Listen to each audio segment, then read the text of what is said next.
ఇన్ని సంవత్సరాలుగా ఆమెను శల్య పరీక్ష చేసిన ఇరుగు పొరుగు ఆమె మంచితనాన్ని గుర్తించారు. ఆమె నిప్పులాంటిదని గ్రహించారు. ఇప్పుడు ఆమె వారిలో ఒక్కత్తి. పెళ్లిళ్లకి పేరంటాలకి ఆమెని ఆదరంగా ఆహ్వానిస్తున్నారు. కృష్ణకి అన్నం పెట్టడానికి లక్ష్మిగారు చాలా ఇబ్బంది పడేది. ఓ పట్టాన తినేది కాదా పిల్ల. వదిలేయండి, ఆకలేస్తే అదే తింటుంది అంది మాధవి ఆఫీస్ కాగితాలు చూసుకుంటూ. చాలా మంచి సలహా ఇచ్చావు. మీ అమ్మ నేను ఇలా ఎన్నిసార్లు వదిలేస్తే ఇంత దానివయ్యావో అడుగు తెలుస్తుంది. కృష్ణ అన్నం తినడానికి ఆవిడ చందమామని పిలుస్తోంది. చందమామ రావే, జాబిల్లి రావే, కొండెక్కి రావే, గొగ్గుపూలు తేవే, పైడి గిన్నెలో పాలు పోసుకుని, ఒలవని పండు ఒళ్ళో వేసుకుని, ఒలిచిన పండు చేత్తో పట్టుకో, అలా అలా తిరిగొచ్చి అమ్మాయికి ఇవ్వే. మాధవి చూస్తున్న కాగితాలు పక్కన పెట్టి కుర్చీలో వెనక్కి వాలి, ఎన్నాళ్లకి విన్నాను ఈ పాట అంది. లక్ష్మి నవ్వి, అవునా, ఈ కాలం వాళ్ళకి నచ్చుతాయా నా పాటలు అని కృష్ణ మూతి తుడిచి మంచినీరు పట్టి సారథి గారికిచ్చి లోపలికెళ్ళింది. తాతయ్య పాట చెప్పవా? ఆయన పక్కన చేరింది స్వర్ణ. చెల్లెల్ని ఎత్తుకుంటే దానికి కోపం. చెల్లాయికి నిద్రొస్తోందమ్మా, దాన్ని నిద్రపుచ్చాక నాకే ముందు. అయితే చెప్పు. ఒక్క ఓ చెలియా, 2 రోకళ్ళు, 3 ముచ్చెలుక, 4 నందన్న, 5 చిట్టిగొలుసు, 6 జవ్వాజి, 7 బేడీలు, 8 వెన్నముద్ద, 9 తోపచ్చు, 10 పటిలేడు. స్వర్ణ ఆయన చెబుతూ ఉంటే తను చెప్పింది. అమ్మకేం రావు తాతయ్య అంది ఆ పిల్ల. నాకు వచ్చే 1 ఒప్పందం, 2 తల్లిదండ్రి, 3 త్రిమూర్తి, 4 వేదాలు అంటూ నవ్వింది మాధవి. లక్ష్మి చేతులు తుడుచుకుని వచ్చి కృష్ణని తీసుకుని, నయ్యం, నీకా మాత్రమైనా గుర్తుంది. ఈ కాలం తల్లులకి అసలు అవేంటో కూడా తెలియదు. పిల్లలకు పాలు, ఉగ్గు, బువ్వ పెట్టడం దగ్గర నుండి ఆయుర్వేద రహస్యాలు, ప్రథమ చికిత్స విషయాలు కూడా ఉంటాయి. ఆటపాటలు, వెటకారాలు, గృహకృత్యాలు, బోధలు, తత్వాల దాకా ఎన్నో రకాలు. ఇప్పటి తల్లులు కాఫీ గత ప్రాణులు అవటం మూలాన ఆముదం అంటే వెగటు చూపిస్తున్నారు. ఉగ్గు పెట్టడం, ఉగ్గుపాటలు తెలియదు అసలు. బియ్యపు మరల ధర్మమా అని తంపుడు పాటలు మర్చిపోయారు. మిషన్లు రాగానే తిరగలి పాటలు మర్చిపోయారు. నాగరికత పేరుతో నోములు, వ్రతాలకి స్వస్తి చెప్పారు. ఇవన్నీ ఛాదస్తుల పనుల్లా కనిపిస్తున్నాయి. మన పాత ఆటలు, కోలాటాలు పోయాయి. రింగులు, టెన్నిస్లు, క్రికెట్లు వచ్చేశాయి. కాళాగజ్జ, కంకాళమ్మ, వేగు చుక్క, వెలగా పండు స్థానంలో ట్వింకిల్ ట్వింకిల్ లిటిల్ స్టార్ వినిపిస్తోంది ఇప్పుడు. పిల్లని కాళ్ళ మీద కూర్చోబెట్టుకుని మెడ కింద చెయ్యుంచి ఊపుతూ చెప్తున్నారావిడ. నిజమేనండి, నాకు గుర్తు. మా అమ్మ పాట పాడుతూ పని చేసుకుంటుండేది. పార్వతమ్మ స్వర్ణని ఒళ్ళో పడుకోబెట్టుకుని చిచ్చు కొడుతూ, నా చిన్నతనంలో అయితే 3 గంటలకే మా అమ్మమ్మ చల్ల చిలకటానికి లేచేది. ఆవిడ చల్ల చిలుకుతూ కృష్ణుడి మీద పాటలు పాడుతూ ఉంటే ఎంత హాయిగా వినేవాళ్ళమో. తెల్లవారుజామున ఆవిడ మేల్కొల్పులు పాడేది. మేలుకో శ్రీరామ, మేలుకో రఘురామ, మేలుకో గుణధామ, మేలుకో దీనుల రక్షింప, దీక్ష వహించి నా దేవ నిద్రవేగ మేలుకో అని పాడేది. లక్ష్మిగారు పార్వతమ్మ వైపు చూసి, బాగా పాడావమ్మా. మా కృష్ణమ్మ తల్లికి ఇంకా నిద్ర రాలేదు ఈరోజేమిటి? ఏం తల్లి కృష్ణ, నీకు జోల పాడాలా? గోరంత దీపము కొండంత వెలుగు, గోపాలకృష్ణమ్మ గోవులకు వెలుగు, మాడంత దీపము మేడంత వెలుగు, మా చిన్ని అమ్మాయి మా కళ్ళ వెలుగు. ఆవిడ మధురగానాన్ని మాధవి మెచ్చుకుంది. ఆ గొంతులో మధురిమెక్కువ. పిల్లలిద్దరూ జోలపాడకి నిద్రపోయారు. మాధవి తను పడక్కుర్చీలో తలవాల్చి కళ్ళు మూసుకుంది. అమ్మాయి, కాగితాలు ఇట్లా పెట్టుకుని పడుకున్నావేమమ్మా, నిద్రొస్తుంటే పడుకో వెళ్ళి అన్నారు సారథి గారు. మాధవి లేచి మళ్ళీ కాగితాలు ముందుకు లాక్కుంది. 10 గంటల దాకా రాస్తూ కూర్చుంది. ఆఫీస్ పని ఇంట్లో కూడా చేసేదాన్ని, నిన్నే చూస్తున్నా అన్నారు ఆయన పడుకుంటూ. వాళ్ల మంచాలు వరండాలోనే వేసుకుంటారు. మాధవి వరండాలోనే ఆయన వాడే పడకుర్చీలో కూర్చునే రాసుకుంటూ చదువుకుంటూ గడుపుతుంది.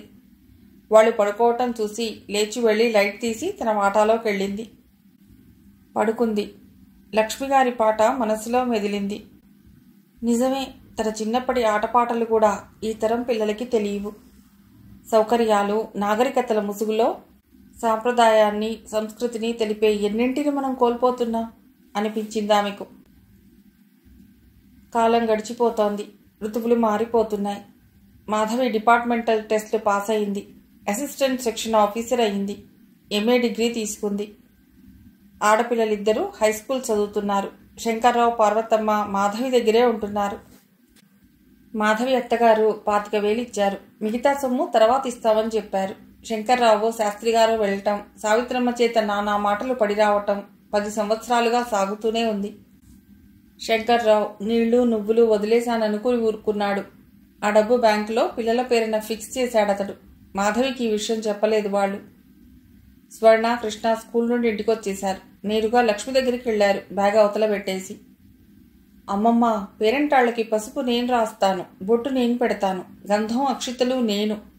ఇద్దరూ వంతులు వేసుకు చెప్తున్నారు. ఆవిడ నవ్వి, అలాగే మీరే చేదురుగాని, ముందు కాళ్ళు చేతులు మొహం గడుక్కుని ఆ స్కూల్ బట్టలు విప్పి చక్కగా పట్టులంగాలు కట్టుకుని రండి అంది. ఓ 5 నిమిషాల్లో వచ్చేస్తాం అని ఇంటివైపు పరిగెత్తారు. మాధవి ఆఫీసు నుండి రాలేదు. పార్వతమ్మ మనవరాళ్ళని తయారు చేసింది. దాని తలరాత బాగుంటే ఈ శ్రావణ శుక్రవారం ఎంత బాగా జరిపేదాన్నో. ఏదీ చేయొద్దంటుంది అనుకుంటున్నట్లుగానే పైకే అనేసింది ఆవిడ. ఎవరమ్మమ్మా అడిగింది స్వర్ణ. మీ అమ్మే. నిజమే, అమ్మ కూడా నొచ్చుకుంటే ఎంతచక్కా మనం పేరంటం చేసేవాళ్ళం గదూ. అమ్మ ఏదీ చెయ్యదు అంది చిరాగ్గా స్వర్ణ. ఎందుకు చెయ్యదు? మనం బొమ్మలు పెట్టుకుని పేరంటం పిలిచాం. అమ్మ వద్దని లేదుగా. ఈ ఒక్క నోములు వ్రతాలు తప్ప అమ్మకి అన్నీ ఇష్టమే. తల్లికి సపోర్ట్ చేసింది కృష్ణ. నువ్వొక్కత్తివి, నీకేం తెలీదు. చెల్లెలను అమాయకురాలి కింద లెక్కగట్టి తన పెద్దరికాన్ని నిలుపుకుంది స్వర్ణ. పద, అమ్మమ్మ పిలుస్తోంది. చెల్లెల్ని తీసుకుని లక్ష్మిగారింటికి వచ్చేసింది. జడకుచ్చులు పెట్టి ఒక్క జడ వేసుకున్నారిద్దరు. నెమలి పింఛన్ రంగుకి ఎరుపు బాటులున్న కంచిపట్టు లంగాలు, జాకెట్టు వేసుకున్నారు. మెడలో చెరొక ముత్యాల దండ, హంసల పతకంతో చేసినవి వేసుకున్నారు. చెవులకు లోలాకులు పెట్టుకున్నారు. తల్లో మల్లెలు, చామంతులు కలిపిన దండలు. లక్ష్మి ఇద్దరినీ చూసి మెటికలు విరిచి, అచ్చంగా బొమ్మలల్లే ఉన్నారర్రా, నాదిష్టే తగిలేట్టుంది మీకు అంది. అంతేనా? పిల్లలకింత టిఫిన్ ఏమైనా పెట్టేదుందా అన్నారు పేపర్ చూస్తూ సారథి గారు. రండి తల్లి, పులిహోర పూర్ణం బూరెలు చేశాను, తిందురుగాని. వంటింట్లో పీటలు వేసి ఇద్దరికి టిఫిన్ పెట్టింది. ఆరయ్యేసరికి పేరెంటాళ్ళు కొక్కరే వస్తున్నారు. వాళ్ళకి పసుపు బొట్టు పిల్లలిచ్చారు. వాయినం లక్ష్మిగారు ఇచ్చుకుంది.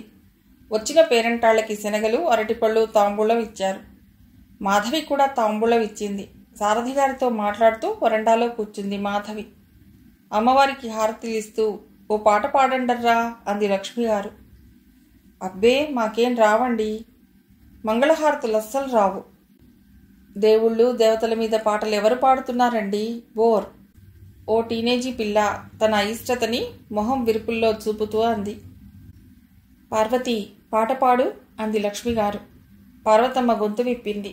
ఆవిడ కంఠం మధురంగా లేకపోయినా శ్రావ్యంగా ఉంది. కృష్ణ, స్వర్ణ అమ్మమ్మ పక్కనే కూర్చుని ఆవిడ పాడుతుంటే చూస్తున్నారు.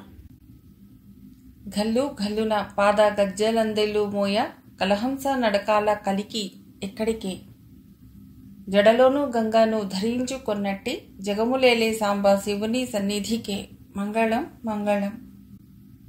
బొడ్డు మల్లెలు, జాజీ దండాలు, మెడనిండా అందా మెరిగిన జగదాంబ ఎక్కడికే, అందముగా విభూతి అలరు గంధము నలచీన నీలకంఠేశు సన్నిధికే, మంగళం మంగళం.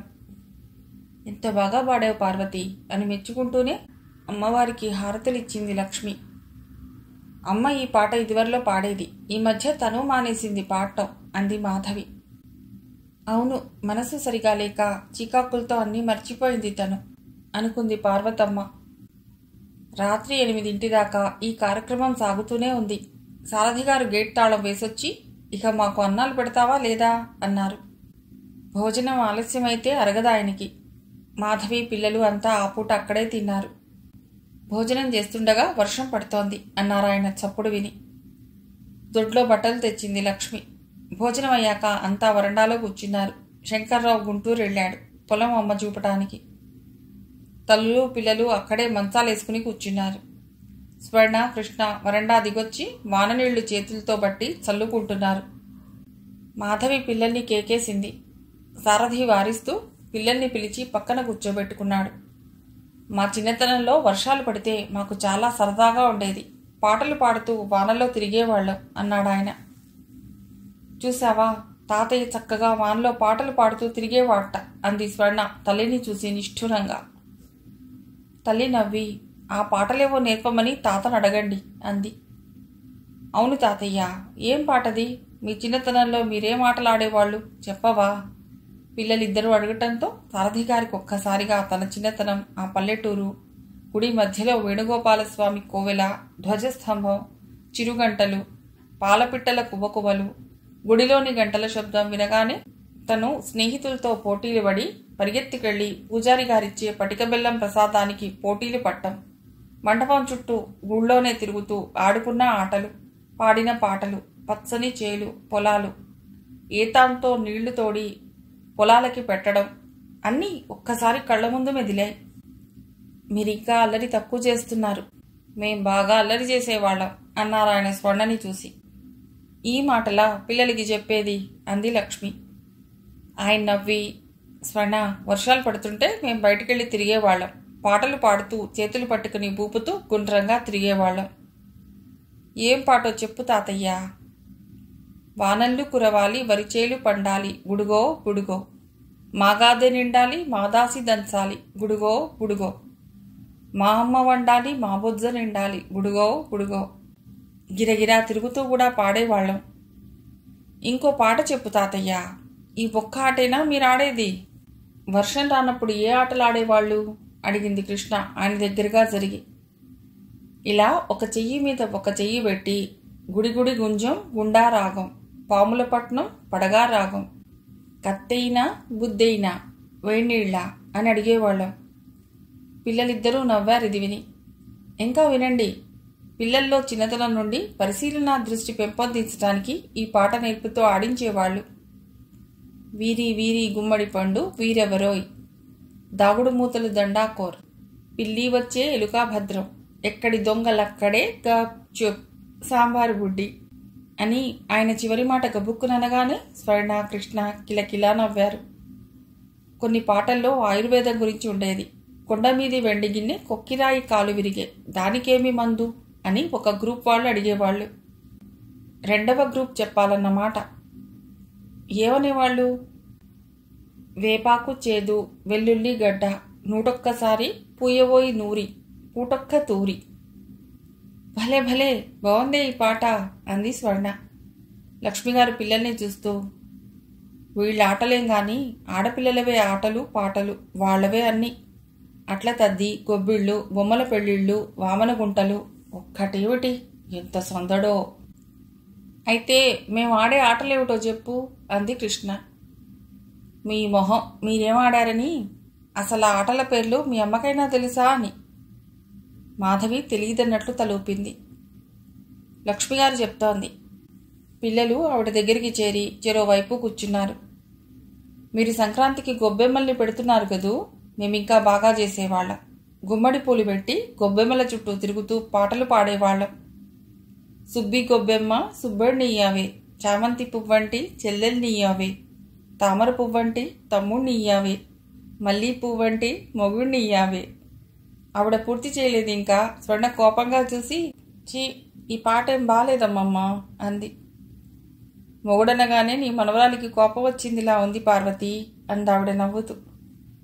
దాని మాటకేం గాని నువ్వు పాడొదినా అంది పార్వతమ్మ. పిల్లలకి ముగ్గు పెడుతూ జీర్ణం జీర్ణం వాతాపి జీర్ణం, పాలన్నీ జీర్ణం అని పాడేవాళ్ళం. స్నానం చేయించి పిల్ల తల తుడిచి కాళ్ళ మీద కూర్చోబెట్టుకుని ఆడిస్తూ, గుమ్మాడమ్మ గుమ్మాడి, ఏ ఊరెళ్ళింది గుమ్మాడి, ఏం తెచ్చింది గుమ్మాడి, వేలూరెళ్ళింది గుమ్మాడి, వెలక్కాయ తెచ్చింది గుమ్మాడి.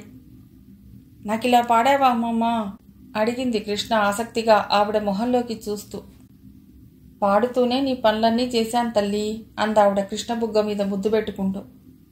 స్వర్ణ ఆవిడ్ని చూసి, ఇక చాలు గాని గొబ్బిళ్ళకేం పాడావో చెప్పలేదు అంది.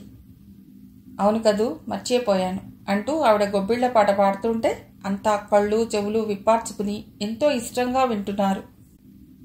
కొండెకు పూలు చుట్టావే, అమ్మ నన్ను గోపాలకృష్ణుడననే, పట్టుపంచలు నాకు కట్టవే, అమ్మ నన్ను పార్వతీ తనయుడననే, చిన్నారి నామాలెట్టావే, అమ్మ నాకు వన్నెల సొమ్ములెట్టావే. పథకాలు నాకు వెయ్యవే, అమ్మ నన్ను అయోధ్యరాముడనవే. చేతి వంకెలు నాకు పెట్టవే, అమ్మ నన్ను వైకుంఠవాసుడనవే. అన్నీ కృష్ణమీది పాటలేనా? బుంగమూతి పెట్టింది స్వర్ణ. అన్నీ కృష్ణుడి పరంగానో, రాముడి పరంగానో, సీతమ్మ పరంగానో పాటలుండేవి. ఈ ఆటపాటల్లో కూడా భగవంతుడి స్మరణం తప్పనిసరిగా ఉండేది.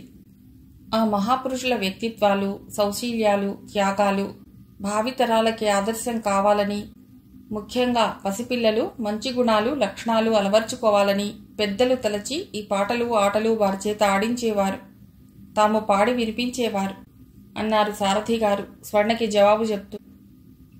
నిజం తాతయ్య, శివాజీకి జిజియాబాయి, పాండవుల కథలు, శ్రీరాముని కథ చెప్పేదిట రోజు. అవన్నీ విన్నాడు కాబట్టే శివాజీ అంత గొప్పవాడయ్యాడు అంది కృష్ణ తన సోషల్ టీచర్ చెప్పిన శివాజీ కథ గుర్తు తెచ్చుకుంటూ. వినటమే కాదు తల్లి, విన్నది ఆచరణలో పెట్టాడు. శివాజీ అంతటి గుణవంతుడు, శీలవంతుడు, ధర్మప్రభువు, దయార్థ హృదయుడు మరి పుట్టలేదు. ఆయన అన్ని మతాలని సమానంగా ఆదరించాడు. తురుష్కులు మన మతానికి, దేశానికి కీడు తలబెట్టినా వారిని మనతో సమానంగా ఆదరించిన మహానుభావుడు. ఆయన మానవత్వాన్ని ప్రేమించిన మనిషి. మీ తాతయ్య పాఠం మొదలెట్టాడే, ఇప్పట్లో వదలడు తల్లి అంది ఆవులిస్తూ లక్ష్మి. నీ మొహం, పిల్లలకి 4 మంచి మాటలు చెప్పనీయవే. నేను చెప్తా వినండర్రా. మేం వెన్నెల్లో 2 జట్లుగా నిలబడేవాళ్లం. ఆడపెళ్లివారు, మగపెళ్లివారు నన్న మాట ముందు పిల్లాడి తరపు వాళ్ళు అడిగేవాళ్లు. గుజగుజరేకుల పిల్లుందా, గుజ్జారేకుల పిల్లుందా, స్వామి దండల పిల్లుందా, మహారాజులు మెచ్చే పిల్లుందా. ఇలా అడగగానే ఆడపిల్లవాళ్ళు అంటారు కదా, వాళ్ళేమనేవాళ్ళు? గుజగుజరేకుల పిల్లుంది, గుజ్జారేకుల పిల్లుంది, స్వామి దండల పిల్లుంది, సహరాజులు మెచ్చే పిల్లుంది అని సమాధానం చెప్పేవాళ్లం. ఇలాగే పిల్ల రంగు, పని పాటలు, లాంఛనాలు, కట్నాలు ఇవన్నీ అడగటం, చివరికి ఇవేవీ అక్కర్లేదని పసిడి బొమ్మ లాంటి మీ పిల్లే చాలంటంతో పాట పూర్తవుతుంది. భలే భలే, మరి చివరికి పెళ్ళయ్యేదా అడిగింది కృష్ణ. ఆహా, బొమ్మల పెళ్లి చేసేవాళ్ళం, నిజంగా వంట చేసేవాళ్ళం, పెద్దవాళ్ళని కూడా పిలిచేవాళ్ళం. మరి మీరెప్పుడు చదువుకునేవాళ్ళు? మధ్యాహ్నాలు మా తాతయ్య కూర్చోబెట్టి పెద్ద బాల శిక్ష, భారతము, రామాయణము, భాగవతము చదివించేవారు. సంస్కృతం కూడా చెప్పించేవారు. నేను పంతులుగారి దగ్గర అమరం చెప్పించుకున్నాను. శాకుంతలం, కుమార సంభవం, రఘువంశం చదివాను. ఇంతలో పెద్దదాన్నయ్యాను. అత్తారింటికి పంపించేశారు. మరి మీకు మ్యాథ్స్, సైన్స్, సోషల్ లేవా? మ్యాథ్స్ అంటే లెక్కలేగా, కూడికలు, తీసివేతలు, హెచ్చవేతలు, భాగాహారం. సైన్స్ అంటే మొక్కలు, గాలి, నీరు, భూమి వీటి గురించేగా. పొలాల్లో చేల మధ్య పెరిగిన వాళ్ళం. మాకు వాటి గురించి తెలిసేదేముంది? ఎప్పుడు వానొస్తుందో తెలిసేది. ఇప్పుడు ఉపగ్రహం ద్వారా వర్షాలు ఎప్పుడు పడేది కనుక్కుంటున్నారు గాని, అప్పట్లో అమ్మమ్మల్ని, తాతయ్యల్ని అడిగితే చాలు, ఆకాశం చూసి వర్షం పడేది లేంది చెప్పేవాళ్లు. విజ్ఞాన శాస్త్రం బాగా అభివృద్ధి చెందిందే తప్ప మౌలికంగా మనిషిలో మార్పు రాలేదు. మానసికంగా ఎదగలేదు. ఇంకా ఆదిమానవుడి అనాగరిక స్థాయిలోనే ఉన్నాడేమోననిపిస్తోంది నాకు అంది మాధవి ఏదో ఆలోచిస్తూ. లక్ష్మి, పిల్లల్ని పడుకోమను, 10 అయింది. పడుకో తల్లి మాధవి అన్నారాయన నడుము వాలుస్తూ. పిల్లలిద్దరూ అప్పటికే లక్ష్మిగారి తొడ మీద తలాంచి నిద్రలోకి జారారు. పగలు రాత్రి రెక్కలు ధరించి కాలచక్రం రివ్వున తిరుగుతోంది. దేశంలో ఎక్కడ చూసినా అరాచకం, అలజోళ్లు. ఇందిరాగాంధీని ఆవిడ బాడీగార్డ్లే చంపేశారు. రాజీవ్ గాంధీని శ్రీలంకీయులు దారుణంగా బాంబులతో చంపారు. రాజకీయంగా అనిశ్చిత స్థితి. దేశంలో ఎక్కడా సరిగ్గా నిలబడలేని ప్రభుత్వాలు, ప్రజాక్షేమం పట్టించుకొని అధికారులు తయారయ్యారు. పెచ్చుమీరిన అవినీతి, లంచగొండితనం, ఫలితంగా పెరిగిన నిరుద్యోగం. డబ్బుండి చదువొచ్చిన డాక్టర్లు, ఇంజనీర్లు, శాస్త్రజ్ఞులు విదేశాలకు వెళ్లిపోవటం, విపరీతంగా పెరిగిన విదేశీ మోజు. కట్టుకునే భార్య నుండి కాలి చెప్పుదాకా అంతా విదేశీయం కావాలనేది రివాజుగా మారింది. పెరుగుతున్న జనాభా, కనీస అవసరాలు తీరని బతుకులు. ఈ కూడలిలో నిలబడి ఎటుపోవాలో తెలియక డిగ్రీలు చేతబుచ్చుకుని నిలబడ్డ యువతీ యువకులు. ఓవైపు రారమ్మని పిలిచే తీవ్రవాదులు, మరోవైపు తీరని ఆకలి కేకల ఆర్తనాదాలు. ఎక్కడ చూసినా లూటీలు, హత్యలు, బస్సుల, రైళ్ల స్టేషన్లే దహనాలు, బ్యాంకుల దోపిడీలు.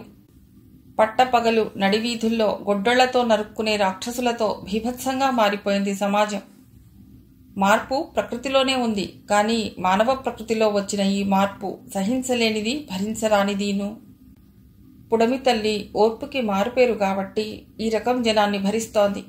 అయినా ఆమెకి అప్పుడప్పుడు సహనం నశించి నోరు తెరిచి జనాల్ని తనలోకి తీసుకుంటోంది.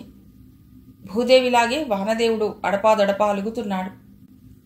కూడు గుడ్డ గూడు అతి ఖరీదైనాయి. మనిషి ప్రాణం మట్టుకు అతి చౌకయింది. మాధవి జీవితంలోనూ మార్పులొచ్చాయి. మాధవి ఆఫీసర్ అయ్యింది. ఆఫీస్ వారు క్వార్టర్స్ ఇచ్చినా సారథి గారిని, లక్ష్మి గారిని వదిలిపోలేక వారింట్లోనే ఉంటోంది. స్వర్ణ బీఎస్సీ ఫైనల్ ఇయర్లోకి వచ్చింది. కృష్ణ ఇంటర్ పాస్ అయి ఎంసెట్ రాసింది. స్వర్ణ ప్రస్తుతం మాధవికి తలనొప్పిగా తయారైంది. ఆమె ఖర్చులు మాధవికి పెట్టలేనివి కాకపోయినా ఆడపిల్లకి మరీ అంత హద్దుమీరిన ఖర్చు పనికిరాదంటుంది. స్నేహితులు, సినిమాలు, పిక్నిక్లు ఎక్కువ సిటీలో. కొత్తగా వచ్చిన ఫ్యాషన్ డ్రెస్ ముందుగా తనే కొనుక్కోవాలి. ఒక రోజంతా గొడవ చేసి ఏడ్చి అన్నం మానేసి బంగారపు నెక్లెస్ కొనిపించుకుంది. పార్వతమ్మ గారాబం ఎక్కువ. స్వర్ణ ఏడిస్తే ఆవిడ చూడలేదు. చేతులకు బంగారు గాజులు, చెవులకు జూకాలు, రింగులు, టాప్స్ 6-7 రకాలు కొనుక్కుంది. ఆఫీసర్ అయిన మాధవి కూడా అంత ఖరీదైన చీరలు కట్టదు. తనను లక్షాధికారి కూతురని అందరూ అనుకోవాలన్నట్లు ప్రవర్తిస్తుంటుంది. స్వర్ణకి పూర్తి వ్యతిరేకం కృష్ణ. అక్కా చెల్లెళ్ళు తూర్పు పడమరలు. ఆధునికతలోని మంచిని, ప్రాచీనతలోని యోగ్యతను సమానంగా తీసుకుంటుందామె. నిరాడంబరతకి మారుపేరు. వినయం, నమ్రత ఆమెకి ఆభరణాలు. అక్కలా శరీరవర్ణం బంగారంలా మెరవదు, కానీ ఆమె మనస్సు బంగారం. గోధుమ వర్ణపు ఛాయలో పెద్ద పెద్ద కళ్లతో, పొడవైన నొక్కుల జుత్తుతో, నవ్వుతున్నట్లుండే పెదవులతో, నవ్వితే అందంగా కుడివైపున పడే సొట్టతో నాణ్యత, నాజూకుతనం కలబోసుకున్నట్లుంటుంది కృష్ణ. తెల్లని దుస్తులు ధరించిన రోజు కృష్ణానది స్త్రీరూపం దాల్చి భూమి మీదకొచ్చినట్లుగా ఉంటుందా అమ్మాయి. ప్రస్తుతం కృష్ణ పేపర్లో తన నెంబర్ కోసం వెతుకుతోంది. నీ నెంబర్ లేకపోతే ఎవరి నెంబర్ ఉంటుందే అమ్మడు, అంది లక్ష్మి గారు కృష్ణ పక్కన కూర్చుని. నంబర్ ఉంటుందమ్మమ్మా, ర్యాంక్ రావాలి. అదే వస్తుంది. ఎట్లా చదివావు? రాత్రనక పగలనక కష్టపడ్డావు. నీ కష్టం ఊరికే పోదే తల్లి. నువ్వు డాక్టర్వి కావాలి, నాకు మందు ఇవ్వాలి, అందావిడ కృష్ణ తల మీద చెయ్యి ఉంచి. మాధవి ఆటోకి డబ్బులిచ్చి లోపలికొస్తూ, ఏం ర్యాంక్ వచ్చిందిరా అంది. కృష్ణ చెప్పింది. పాస్ అయినావా అమ్మా అంది లక్ష్మి మళ్ళీ. కృష్ణ నవ్వి, పాస్ అయినానమ్మమ్మా, ర్యాంక్ కూడా వచ్చింది, కానీ సీటు గుంటూరులో రాదు, వేరే ప్రయత్నం చేసుకోవాలి అంది. అప్లికేషన్లు బెటరా చూద్దాం అంది మాధవి లోపలికెడుతూ. లక్ష్మి గారు కృష్ణ డాక్టర్ చదవబోతోందని అందరికీ చెప్పేసింది. కృష్ణకి హైదరాబాద్లోని మెడికల్ కాలేజీలో సీట్ వచ్చింది. దమయంతి ఉత్తరం రాసింది. కృష్ణకి ఇక్కడ సీట్ వస్తే సంతోషించవలసింది పోయి అంత విచారిస్తున్నావే? కృష్ణని వేరే ఎక్కడో ఉంచడం దేనికి? నా దగ్గరే ఉంటుంది. కృష్ణని తీసుకుని వెంటనే బయలుదేరిరా. పార్వతమ్మ, శంకర్రావు, సారథి, లక్ష్మిగారులు కూడా దమయంతి ఇంట్లోనే కృష్ణ ఉండి చదువుకుంటే బాగుంటుందన్నారు. కృష్ణని తీసుకుని మాధవి 17 సంవత్సరాల సుదీర్ఘకాలానంతరం తిరిగి హైదరాబాద్లో కాలుపెట్టింది. స్టేషన్ నుండి ఆటోలో దమయంతి ఇంటికొచ్చారు. ఆటో చప్పుడు విని వాకిట్లోకి వచ్చిన దమయంతి తల్లి పక్కన నిలబడ్డ కృష్ణని చూస్తూ నిలబడిపోయింది. చిన్ననాటి మాధవిలా ఉంది కృష్ణ. రా మాధవి, రామ్మా కృష్ణ అంది సాదరంగా లోపలికి ఆహ్వానిస్తూ. రామ్మా లోపలికి, దారి తీస్తూ అంది దమయంతి. లోపలికొచ్చారు. కాలం ఒడిలో పండుటాకులు రాలిపోయాయి. ఎదురుగా దమయంతి అత్తమామల ఫోటోలు గంధపు దండలతో అలంకరించబడి ఉన్నాయి. మాధవి ఓ సెకండ్ నిలబడిపోయింది ఆ ఫోటోలను చూస్తూ. ఆనాటి దమయంతి అత్తగారి మాటలు చెవిలో వినిపించాయి. మీ నాన్నగారు అలా అంటారు కానీ నన్ను విడిచి ఒక్కరోజైనా ఉన్నారా? నన్ను ఎక్కడికైనా పంపించారా? దమయంతి మాధవి పక్కనే నిలబడి, ఆమె పోయి 2 నెలలు కూడా దాటలేదు, ఆయన పోయారు. మావయ్య ఆవిడ మీద బాగా దిగులు పెట్టుకున్నారు. ఆ దిగులుతోనే కనిపించని అనురాగం, ఎంత అనుకూల దాంపత్యం, ఎంత అదృష్టవంతురాలావిడ అనిపించింది మాధవికి. దమయంతి మాధవి చేతిలోని సూట్ కేసు అందుకుని అటుగా వచ్చిన ఓ యువతిని చూసి, కోడలు పద్మజ అంది. ఆ అమ్మాయి నమస్కారం అంది. ఆమె పక్కగా వచ్చి నిలబడింది మరో 20 ఏళ్ల యువతి. మా కోడలు చెల్లెలు నీరజ ఇక్కడే ఉద్యోగం చేస్తోంది అని మాధవి వైపు చూపుతూ, ఈమె నాకు చాలా కావలసిన వ్యక్తి, నా బెస్ట్ ఫ్రెండ్. ఈ అమ్మాయి కృష్ణ, నా ఫ్రెండ్ డాటర్. ఇక్కడే ఎంబీబీఎస్లోకి. పద్మజ అందుకుని, అత్తయ్య మీ ఉత్తరం వచ్చిన రోజు నుండి రోజుకు 4 మార్లు మీ గురించి, మీ అమ్మాయి గురించి చెప్తూనే ఉంటారు అంది. ఏం చెప్తోందేమిటి? నవ్వుతూ అడిగింది మాధవి. పద, తర్వాత చెప్తుంది గాని ముఖాలు కడుక్కోండి అంది దమయంతి తన గదివైపు దారితీస్తూ. పద్మ, కాఫీ. అలాగే అత్తయ్యా. పద్మ వంటింటి వైపు నడిచింది. నీరజ అక్క వెనుకే వెళ్ళింది. లోపలికొచ్చిన చెల్లిని చూసి ఎట్లా ఉంది అన్నట్లు కళ్ళెగరేసింది పద్మ. చిరునవ్వుతో పెదవి విరిచింది నీరజ. నాకేం పోటీ రాదు అంది. స్నానాలు చేసి కాఫీ తాగుతుండగా వచ్చాడు కిరణ్. నమస్తే ఆంటీ, బాగున్నారా? డాక్టర్ అమ్మ గారికి కూడా అన్నాడు. నవ్వింది కృష్ణ. చాలా మారిపోయాడు కిరణ్ అంది అతన్ని చూస్తూ మాధవి. కానీ ఒళ్ళు చేయలేదు, అలాగే సన్నగా ఉన్నాడు. అతడు సన్నగా, పీలగా, సుకుమారంగా, ఆడపిల్లలా ఉన్నాడు. కళ్ళజోడు మీడియం హైట్, నవ్వు మొహం. అతడు కృష్ణ వైపు చూసి, ఈరోజే కాలేజీలో చేరాలా అడిగాడామని చూస్తూ కిరణ్. అవునండి, ఈరోజే ఫీజు కట్టాలి అంది కృష్ణ. నేను తీసుకెడతాలే అమ్మా. కృష్ణని కాలేజీలో జాయిన్ చేసి అటు నుంచటే ఆఫీస్కి ఎడతాను. అమ్మయ్యా, అలా చెయ్యరా. ప్రయాణం చేసి మధు అలసిపోయింది. నేను తన కోసం సెలవు పెట్టాను. మేం మాట్లాడుకోవలసినవి చాలా ఉన్నాయి. కృష్ణ రేపటి నుండి కాలేజీకి వెళ్లాలాయే. ఆ బస్సు నెంబర్లవి చూపించి గైడెన్స్ ఇవ్వు అంది దమయంతి. కిరణ్ తయారవటానికి లోపలికి వెళ్ళాడు. మాధవి కృష్ణకి డబ్బిచ్చింది. తన సర్టిఫికెట్స్ ఉన్న ఫైల్ తీసుకుని కిరణ్తో స్కూటర్ మీద వెళ్ళింది కృష్ణ. పద్మ, నీరజలకి ఒకే ఆఫీస్లో పని కావటం చేత అక్కా చెల్లెళ్ళిద్దరూ 9:15 కల్లా బాక్సులు సర్దుకుని వెళ్ళిపోయారు. దమయంతి భర్త రామారావు గారు 9:30 కల్లా ఆఫీస్కి వెళ్ళిపోయారు. ఇల్లంతా నిశ్శబ్దం. ఇంకేంటి విశేషాలు చెప్పు. దిండు మాధవి వెనక్గా వేసి, ఇలా కూర్చో అంటూ అడిగింది దమయంతి. నీకు తెలియనివేమున్నాయి, నువ్వే చెప్పాలి. శశి బెంగళూరులోనే ఉందా? ఈ మధ్య బొంబాయి ట్రాన్స్ఫర్ అయితే డబ్బు పెట్టి అదెలాగో ఆపించుకున్నారు. 2 పిల్లలు, ఇల్లు కట్టుకున్నారు అక్కడే సెటిల్ అయినట్టు అంది దమయంతి. రామ్మోహన్, వైదేహి, గిరిజ బాగానే ఉన్నారు. గిరిజ భర్తతో అమెరికాలో ఉంది. 2 డాక్టర్లే నాయే, బాగా సంపాదిస్తున్నారట. రామ్మోహన్ కొడుకు ఈ సంవత్సరం బీఎస్సీ అనుకుంటా. మన కృష్ణ కంటే ఓ ఏడాది పెద్దవాడేమో.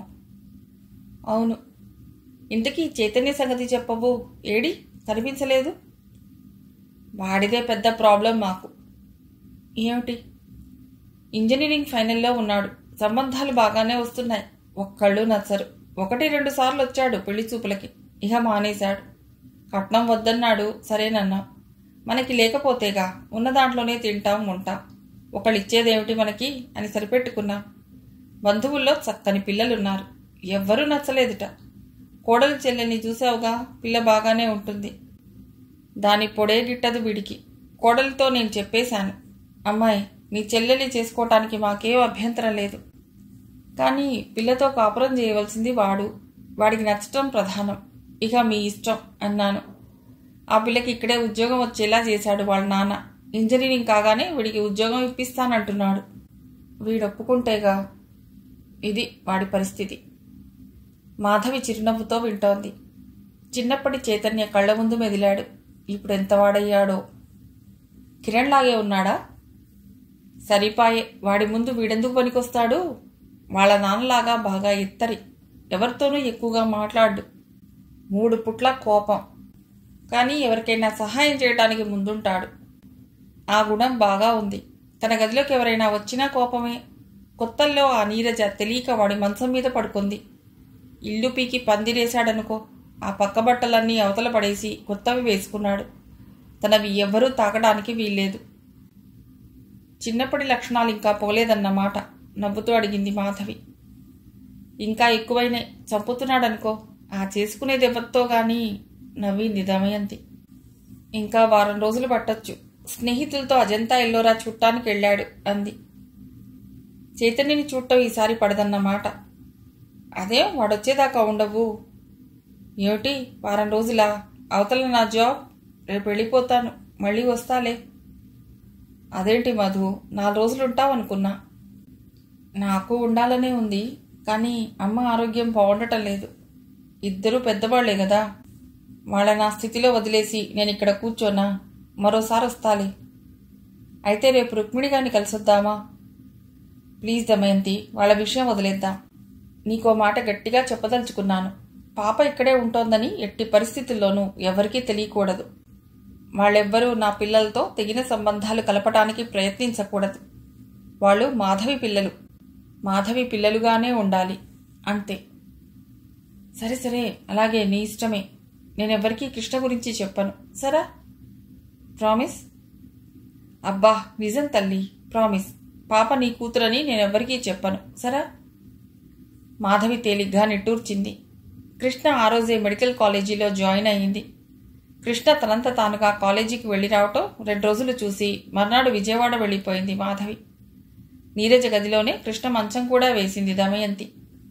స్నేహమయ్యి మధుర భాషిణి కృష్ణ 4 రోజుల్లో ఆ ఇంటిల్లిపాదిని ఆకట్టుకుంది. తను కాలేజీకి వెళ్లేలోపు దమయంతికి వంటలో సాయం చేసేది. ఉదయం కాఫీ డ్యూటీ తనే తీసుకుంది. తెల్లవారుజామున లేచి చదువుకునే అలవాటుతో 4 గంటలకే లేచి 1 గంట సేపు చదువుకుని స్నానాదులు ముగించుకుని దమయంతిని నిద్రలేచేసరికి కాఫీ కలిపేది. ఇంత పెందలాడే లేచావేం తల్లి? కాఫీ గ్లాస్ అందుకుంటూ అడిగారు రామారావు గారు. నాకు తెల్లవారుజామునే లేచే అలవాటండి, అంది. బెడ్ కాఫీ తాగాలని ఎంత కోరికో, మీ అత్తయ్య ఏనాడు ఇచ్చింది కాదు. అన్నం తినే ముందర కాఫీ ఇస్తుంది. అబ్బా, ఎంత కాలానికి 5:30 కల్లా కాఫీ తాగుతున్నాను. ఆయన పరమానందపడిపోతూ కాఫీ తాగాడు.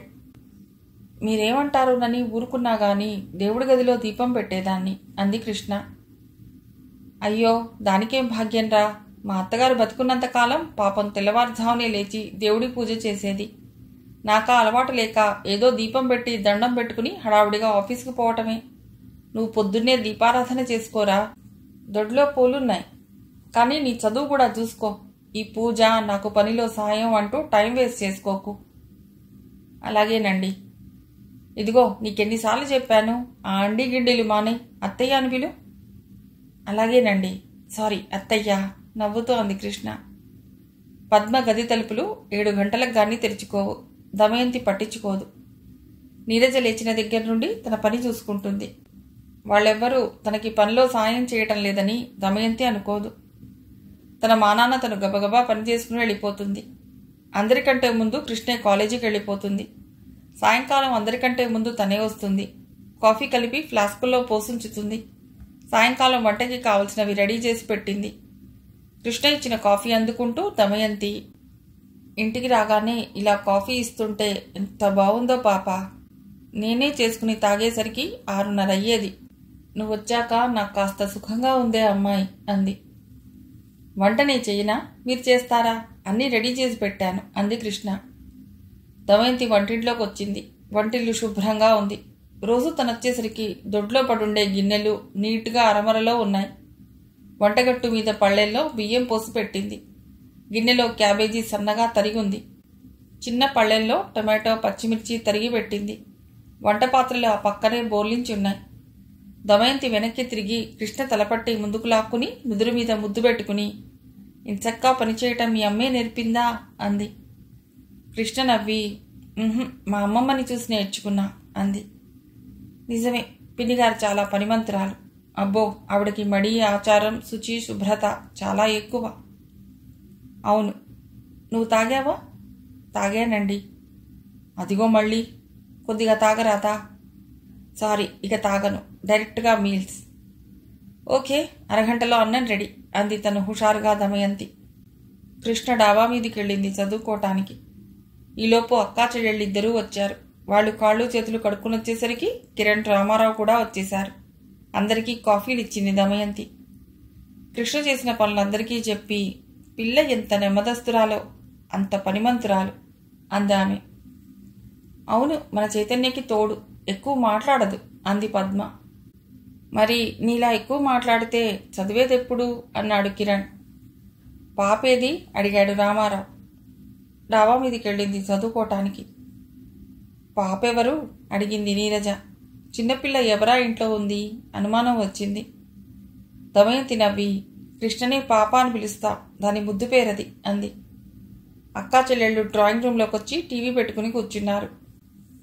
కిరణ్, రామారావు దమయంతితో మాట్లాడుతుంటే ఆవిడ వంట చేస్తోంది. మావగారు వార్తలు వినటానికి రాగానే అక్కా చెల్లెళ్ళిద్దరూ చెల్లెలి గదిలో మాట్లాడుకుంటూ కూర్చున్నారు. 8 గంటలకల్లా భోంచేశారు. చైతన్య ఈ పూట కూడా రాలేదే అనుకున్నారంతా అన్నాలు తింటూ. 10 దాటింది. నీరజ పడుకుంటూ, నాకు నిద్రొస్తోంది కృష్ణ అంది దుప్పటి కప్పుకుంటూ. అంటే లైట్ తీయమని అర్థం. 10 గంటలకే పడుకుంటే ఎలా? చదవవలసినవి చాలా ఉన్నాయి. కృష్ణ లైట్ తీసేసి చైతన్య గదిలోకి వచ్చింది. అతడి గదిలో టేబుల్ లైట్ ఉంది. లైట్ వేసుకుని చదువుకుంటూ కూర్చుంది. 12 దాటాక నిద్ర కాగలేక అక్కడే అతడి మంచం మీదే పడుకుంది. దాదాపు 1 గంట ప్రాంతంలో కాలింగ్ బెల్ చప్పుడికి రామారావు, దమయంతి లేచారు. తలుపు తీసి చూస్తే చైతన్య. ఏమిట్రా ఇంత ఆలస్యం అడిగాడు రామారావు. ట్రైన్ బాగా లేట్ అయింది నాన్న, చిరాగ్గా ఉన్నాడతడు. నలిగిన దుస్తులు, చెదిరిన క్రాఫ్, నలిగి బడలిగ్గా విసుగ్గా ఉన్న మొహం, నిద్రలేమితో కొద్దిగా ఎర్రబారిన కళ్ళు. అమ్మా నువ్వు పడుకో, నేనేం తినను, తాగను, స్నానం చేసి పడుకుంటాను అన్నాడు ఆవిడ వంటింటి వైపు వెళ్ళటం చూసి. అదేట్రా, కొంచెం పాలైనా తాగు. వద్దమ్మా, బాగా నిద్రొస్తోంది అంటూ తన గదిలోకి వచ్చి లైట్ వేశాడు. వెలుతురు నిండిన గదిలో తన పక్క మీద పరాయి ఆడపిల్ల. చిరాగ్గా చూసి, నీరజ కాదు, ఎవరి అమ్మాయి? అయినా ఇంటికెవరొచ్చినా నాగదే దొరికిందా వీళ్ళకి? అమ్మా పిలిచాడు కోపంగా. అతడి కేకకి చటుక్కున లేచింది కృష్ణ. కళ్ళెదురుగా సడన్గా అతడి రూపం చూసి బిగ్గరగా అరవబోయి తమాయించుకుంది. ఇంతలో దమయంతి వచ్చింది. మన కృష్ణరా, మాధవత్తయ్య కూతురు. డాక్టర్ చదవడానికి ఇక్కడికి వస్తుందనుకోలేదు మనం. అప్పటికి అర్థమైంది కృష్ణకి. ఇతడేనా చైతన్య? కృష్ణ దమయంతి వైపు చూసి, చదువుకుంటుంటే అలాగే నిద్రపట్టేసింది అత్తయ్య, సారీ అనేసి తన గదిలోకి వచ్చేసి పడుకుంది. కళ్ళ ముందు చైతన్య రూపం మెదిలింది. మరీ ఎలా ఉన్నాడే, అందమైన విలన్లా. మళ్ళీ తనకి తనే, అతడు ఎలా ఉంటే నాకేంటి, ఇంకెప్పుడు అతడి గదిలోకి పోకూడదు అనుకుంది. కలత నిద్ర తేరిన పసిపిల్లల వెంటనే పక్కకి తిరిగి పడుకుని నిద్రపోయింది. పక్క బట్టలు తీసేదిరా నిద్ర కళ్ళతో అడిగింది దమయంతి. వద్దులేమ్మా, వెళ్ళి పడుకో అన్నాడు చైతన్య. తనే తీసేసుకుంటాడు కాబోలనుకుందామె. చైతన్య స్నానం చేసొచ్చి పక్క మీద వాలాడు. కృష్ణ అంటే ఈ అమ్మాయా? మరీ ఇంత చిన్న పిల్ల. ఈ పిల్ల డాక్టర్.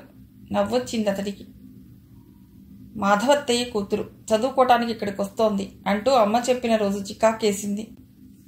ఉద్యోగాల పేరిట, చదువుల పేరిట ఆడపిల్లని ఇలా ఇంట్లో ఎందుకు కట్టేసి పెట్టుకుంటోందమ్మా?